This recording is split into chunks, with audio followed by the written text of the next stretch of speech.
All right, let's return to the issue of quotas and the future for the coalition. Joining me now, Shadow Minister for Indigenous Australians, Jacinta Price. Senator, welcome to the program. What's your view? You're a woman, you're in the coalition. What's your view on this push for quotas? Yeah, look, I think it's a knee-jerk reaction to the outcome of the election. Certainly, I think we just have to make sure that we are reaching women for their support and putting forth an argument to demonstrate to them what we're going to do to improve their lives and a future for their children. But I don't believe that we need to introduce quotas. I would hate to think that I ever got to my position on the fact that I'm a woman or anything else for that matter. But what I think what we do need to do is ensure that we're obviously, pre-selecting people with the values that lead with very strong values that we need to now get out there and push harder and stronger and make sure we get those messages out to the Australian people.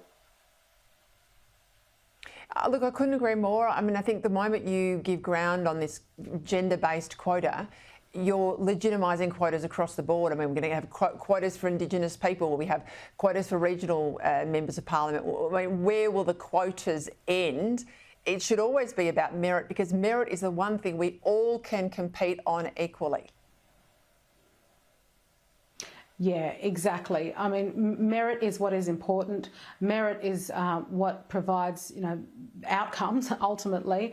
Merit is what you need, certainly, to be able to fight our fight that we need to fight, as opposed to just putting somebody in a position, based on their gender. Look, I think we have some really strong women in the coalition. I mean, there's nothing wrong with the strong women within the coalition. And perhaps it's time we promote them more.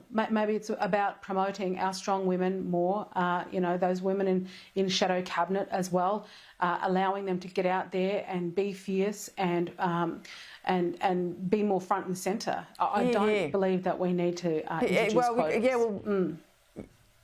No, and you're a case in point because I'd argue you're put in the freezer during the campaign. If we had more of Jacinta Price, we don't have to quota her to get her in there. She's in there anyway. More of Jacinta Price during the campaign, I suspect we would have done better.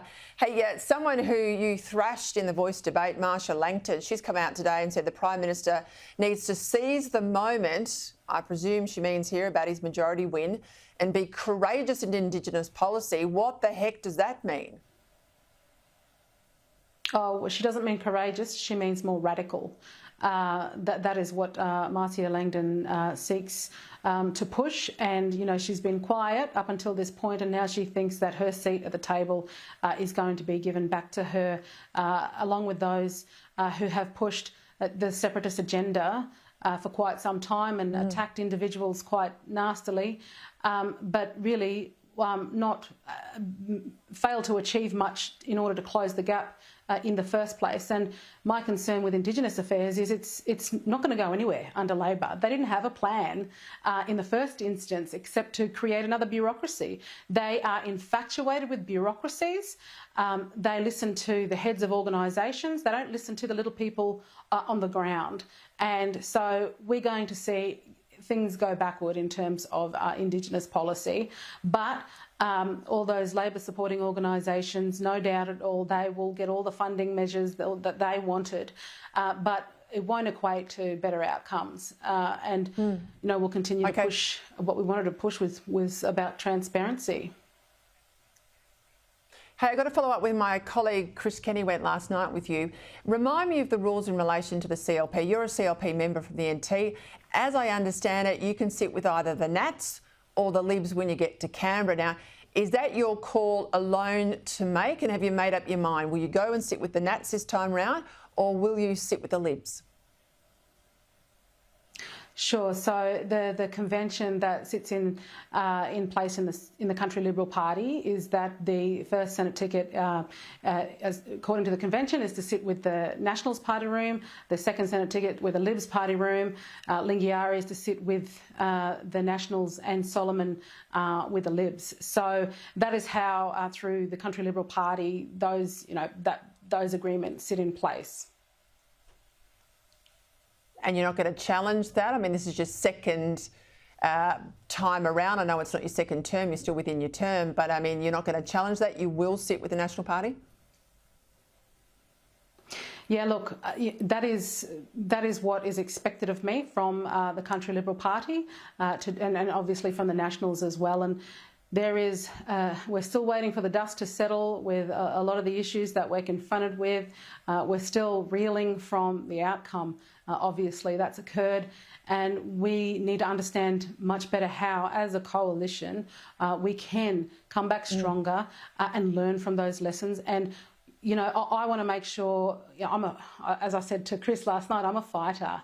And as part of the coalition, I want to make sure that we can fight back and come back stronger. Hey,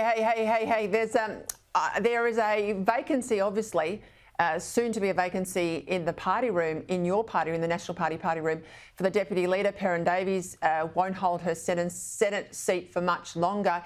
Will you put your hand up for leadership in the National Party? Again, I'm not speculating on anything. There's a lot of stuff going on at the moment, and a lot of decisions to be made within the Labor Party room, within the Nationals Party room, and we will see what happens in due course. We will leave it there then. All right, I can hear my audience screaming down the television. Jacinta Price, they want you there. All right, we'll leave it there.